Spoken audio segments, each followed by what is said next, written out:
All right, networking. You've probably been told that you need to do it. It is an important part of entrepreneurship, but like, what does that mean? Who are you supposed to be networking with? What do you say? What do you do once you meet someone? How do you convert that into actual sales or opportunities, right? Listen, I started my company way back in 2013 and it was called the Networking Boutique. It was an adorable little brand and it was all about helping entrepreneurs grow faster and easier through networking. But here's the thing, y'all didn't care. You didn't see the point. You didn't get it. You really wanted to talk about like social media and online funnels and sales and marketing. And great. You know what? I met you where you were at. I came in, I changed it up, and I said, let's talk sales. Let's talk visibility. Let's talk marketing. But much to my delight, currently everyone is talking about networking and specifically, how do I network? And I can't wait. It is my time to shine. I was about 12 years too early, but let's get into it. Hello. Hi. Welcome to my channel, friends. My name is Lindsay Johnson, AKA The Radical Connector, and I help you get sales, grow your brand, and scale your offers. If you haven't already subscribed, please do. And remember to like this video and hit that bell so you get notified when I post new content. Let's talk about the 4 types of networks that you need to start building as an entrepreneur. But first, I want to do a quick networking reframe. 2 things. Number 1, networking is just turning strangers into friends and nurturing those friendships over time. That's it. It doesn't have to be weird or icky or schmoozy. It doesn't mean that you have to talk to people that you don't want to talk to. Build relationships with people you don't want to build relationships. It definitely means you don't have to sell yourself out, try to fit into spaces, into communities, or with people that don't resonate with you. The other thing is networking is marketing. Because remember that marketing is just how we get visible, how we get in front of the people who need to know that we exist. And networking is one of the most powerful marketing activities that you can do in the first 5 years of your business. It is what leads to an avalanche of referrals, of doors being open to you for cool opportunities and introductions, obviously to sales. And it's what helps you build a sustainable business with longevity, because it takes all of the pressure, all of the weight and work of getting yourself out there and helping the world know you exist off of your shoulders, where lots of people are out there talking about you in the rooms that you may not even know exist yet. So we bring it back to the 4 types of people that you need to meet. The first one is obviously customers and clients. I know, everyone's all about, let me make a Substack, let me post on social media, let me write a blog, let me do a podcast, let me make YouTube videos. Listen, all of that stuff can be a part of your online presence, but the highest ROI, return on investment, for getting new customers and clients is oftentimes networking for new entrepreneurs, because you don't have an audience built yet. You don't have streamlined, smooth sales funnels built yet. And if you don't have the followers, you don't have the audience, who are you making the content for? Who's seeing it? So yes, building your email list, super important. Having an online presence, super important. Creating SEO content, super important. But the highest ROI, the highest return on your investment of time and energy is oftentimes networking. So where do we go? How do we meet potential customers and clients when we're networking? Well, 3 questions I want you to ask yourself. Number 1, who is my customer? Who is the person that is looking for me right now with money in hand? And how do I let them know I exist? So that brings us to where? Where are these people looking for me, or where can I get in front of them? Those can be online communities and forums, at events online or in real life, introductions through your existing network, even cold outreach. And let's talk about this for a second. Because when I say cold outreach, I want you to get this burned into the brain right now, okay? Cold sales don't work. How many times do we all receive random cold sales emails or cold sales DMs and we just delete immediately, right? We're not reading these novels from some random person with a weird, Instagram handle or a weird email address that's just trying to sell us something. Cold selling doesn't work. Cold connecting absolutely does. Who are the people that we want to connect with, and how do we reach out with a really short and sweet, hey, this is you and you're cool. This is me and I'm cool. Should we connect? So when you think about who that ideal customer and client is, where they are either looking for you, who they're asking for referrals to someone like you, and where you can go and get in front of them, whether that's through speaking into other audiences, going to events, joining online communities, or networking for people to give you referrals and introductions. And then, of course, reaching out to people and just having an introductory call. Hey, how's it going? Let's chat. And then the third thing that you want to consider is the why. Why do you want to connect with them? And why might they want to connect with you? And now I already said this earlier, but I'm going to repeat it. Around here, we talk about consent-based selling, right? And what that means is your job is to get in front of the people who are already looking for someone like you with money in hand and make it clear and easy to buy from you. So when we think, why am I looking for them and why are they looking for me? Well, the why is going to be to go find potential customers and clients. Their why is going to be to get help or support with something that they need help and support with. And so when we understand that, it stops us from trying to network for clients in places where it's not our ideal customer. It's not the places our ideal customers hanging out, or we're not talking to folks who don't have an interest in getting to know us. They're not looking for something like we offer. And it allows you to let go of that pressure to try to convince the world and instead be really laser focused on connecting with the folks who are already looking for someone like you. So that first type of person that you want to network with are those potential customers and clients. Who are they? Where are they hanging out? Where are they showing up? Or who are they asking for referrals to someone like you?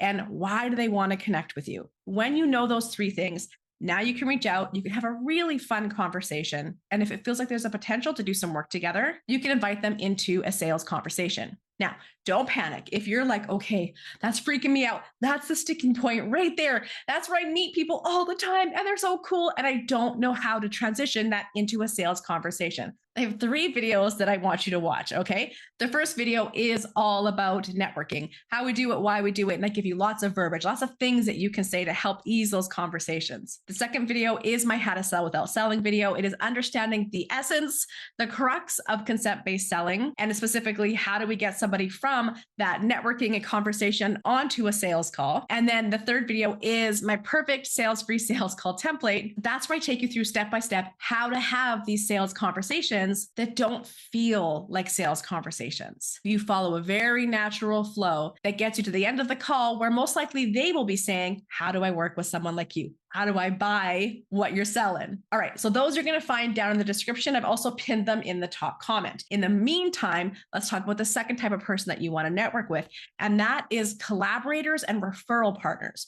So these are going to be people that have a similar audience as you. They are generally serving the same clientele, the same customer base, but they do something different. Remember how I said, who is your ideal customer asking for referrals for someone like you? You want to think about that and then go and build relationships there. Because if we get back into that why do you want to connect? Well, because I want to build out my referral partnership so more people send business my way. Why do they want to connect with you? Because their customers and clients or their online audience is asking for somebody and they want to have someone that they can trust to refer to. Also, if you get into an official referral partnership, it allows you to trade referral commissions back and forth. So it also becomes an additional revenue stream for both of you that's not dependent on you necessarily serving clients or doing the work. For example, when I refer out copywriters or accountants or graphic designers, and it's to the people that I trust to do a good job, I'll often get a small thank you referral fee back. So it allows me to generate additional revenue for the effort that I put out there with doing business development, with meeting folks, without me having to actually deliver the work. And then it goes both ways. When they refer business to me because they've met people or they have people in their audience or in their client base who need my services, they're able to come into my world. I'm able to serve them, get them what they need, and then I pass on that thank you referral fee to the person that referred. So it's a really great way to have that additional revenue without necessarily adding extra work to your plate. Same with collaboration partners. So those are people that, again, generally are selling a product, program, or service to the same clientele where you're able to do really cool like joint ventures and things together. Maybe you'll co-host a workshop together, or maybe you'll create a product together and you'll both divvy up the revenue from that. Maybe you'll do a lead magnet exchange into each other's email list to help each other build one another's email lists. It's the people that you'll collaborate with. Again, when I say networking makes growing your business quicker and easier, this is what I mean, because you're getting into other people's audiences, you're getting other people talking about you when you're not in the room, and you're also doing it for them, right? And so you're able to have more business coming around and going around without you being the one directly developing that business. So let's go back to those same questions.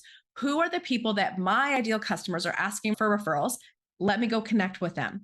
Who are the other types of professionals, service providers, online content creators, etc., that my customer is paying attention to or working with or buying from? How do I go and connect with them and build relationships? Thinking about where the best place to go find them is, again, is it online? Are they creating content? Is it within communities? Is it introductions from people already in your network? Think about where you can go connect with them. And then there's that why. Why do you want to connect with them? And why might they want to connect with you? And then when you know the answers to those 3 questions, reach out, start a conversation. And again, in this initial reach out, it's not going to be a whole giant pitch. It's just going to be, this is you, you're cool. This is me, I'm cool. Do you want to connect? Do you want to talk? Now, I will say, obviously, that's a super simplified version. So I will actually put in the description a couple of examples of messages or DMs that I might send to somebody, and then you can take them and make them your own, okay? Now, the third type of person that you want to connect with is leaders of organizations where you want to have a presence. So think about if you want to be doing paid workshops or speaking gigs or some kind of training, some sort of keynote. There are organizations who serve your ideal customer where you want to be front and center. You want to be platformed, right? You want this organization saying, this person is damn good at what they do. Pay attention to what they have to say. And this gives you the chance to do some paid speaking or paid training, but also do lead generation. Show up into bigger audiences and let people know that you exist. So think about the types of organizations that are important for you to have a presence in. And then who are the leaders that you can be connecting with within those organizations? And they might be like giant corporations where you want to go in and do some really cool DEI workshops or sales trainings. They could be smaller groups, smaller Facebook communities or online organizations. I mean, Facebook groups, I don't know. You know what I mean. But they're just smaller groups or smaller organizations where you want to get in there and maybe you're doing a podcast or you're doing a workshop for them. It could be into nonprofit organizations, smaller agencies. It really depends on your type of business and where people are gathered that you want to get into and start chatting with them. So again, thinking about who are those organizations and who are the leaders that you want to start talking with? Where are those organizations existing? Where can you reach out and connect with folks? And why? Why do you want to connect with them? And why might they want to connect with you? Perhaps it's to pitch yourself to do a workshop or pitch yourself to do some sort of really cool bulk access to a program that you run for their community. And why might they want to connect with you? You're offering something their community needs that they don't do. You're bringing a fresh perspective or some education into one of their programs. Think about why they'd want to connect with you. And then when you connect and talk, make sure that you're highlighting that. And then finally, the fourth person that you want to be networking with, that is biz besties. Friends, entrepreneurship, so lonely, so isolating. Talk about decision fatigue, imposter syndrome, the ups and downs of building a business, and just even having someone to celebrate our wins with or vent about our frustrations with. One of the best things that you could do for yourself is build a network of biz besties, people who you will grow with over the years, people who get it, who speak the same language. They don't have to do the same business, but they are an entrepreneur and they do get it. It's also people who you will end up opening doors for each other, making introductions for each other, inviting each other into opportunities together. But honestly, I just love going for brunch or after work pizza with my biz besties. We go for hikes, we hang out, we'll sometimes go to retreats and things together. We go to events together. Having biz besties is an integral part of supporting yourself as an entrepreneur, and it just makes building a business so much more fun. So this one doesn't have to be as official, but here's what I will say. I want you to think about who you are as a person, some of the interests that you have, some of the values that you hold, and think about where there are communities of entrepreneurs or even just the types of entrepreneurs that you might meet online. Think about who shares some of those values, right? Who sees things in a similar way, got a similar vibe to you that you really match with. Reach out, connect. You're cool. I'm cool. Do you want to chat? And I know that probably sounds really weird, but really it's that simple. Because you have to appreciate that in the world of business and entrepreneurship, career-driven folks, whatever, people are generally pretty eager to network. We are pretty eager to connect with really cool people that we feel aligned with. So it's not something that I want you to overthink and think that you have to oversell yourself on. Just hop into those DMs, send an email, introduce yourself if you happen to be at an event or something online together, and say, I really like this about you. I'd love to chat more. Are you up for a Zoom hang? Are you up for a coffee? Want to grab brunch? I know that networking networking can feel really scary to put yourself out there. And there's a high sense of like fear of rejection that can come up when it comes to networking. So I understand that is something that you're going to have to work on. You're going to have to move through. I also understand that it takes effort and energy to network. It takes spoons, if you're into the spoon theory. Yes, that's what I say to that one. You're right. It takes energy. It takes effort. I'm somebody who likes to build in like buffer time. I was just at a really awesome networking event. Friends, I always say, okay, I'm getting tired. For those that know, I had neck surgery, my spinal surgery. Sometimes I get tired of nodding, or if I'm with a bunch of tall people, my neck gets tired of looking up.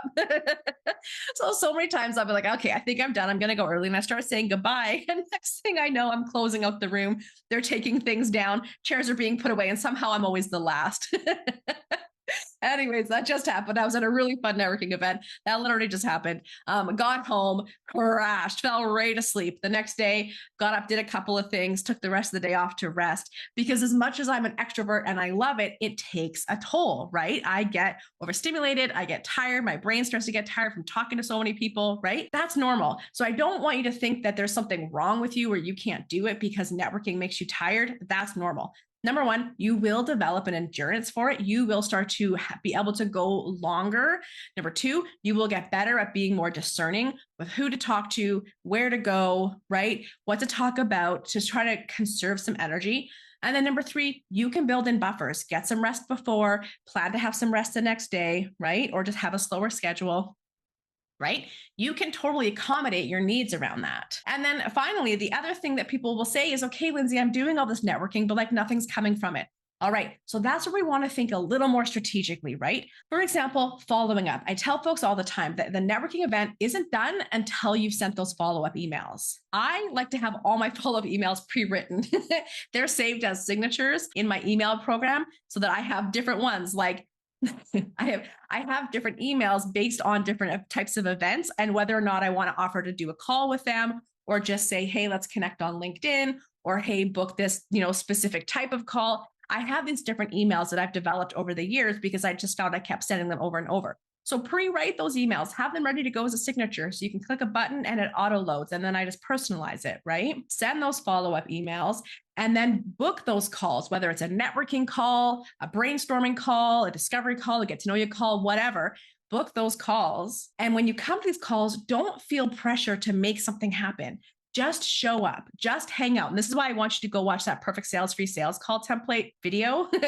I want you to just show up and have really great conversations and understand that all the opportunities that are available to you will come out of the conversation. You don't have to try to make things happen, force things, right? Plan a whole strategy out before you even talk to someone. Show up to the call and let the magic happen. So much of entrepreneurship is strategy, but there is just as much magical synchronicity, okay? You don't got to control everything. You can look at this from a really fun, relaxed, person-to-person vibing thing. Now, listen, if you are looking to connect with more folks, to build out your networks, to connect, to collaborate, to learn together, I want you to come check out my Ick-Free Sales Community. You can get started for only $9 a month, and I include weekly sales and visibility challenges that take 30 minutes or less to do every single week that really turn the engine on in your business. We meet every month as a group for hot seat business coaching. We meet live on YouTube for shop talks, where we talk about all things entrepreneurship, personal growth, playing big. There's all sorts of really handy Ick-Free sales training and resources in there.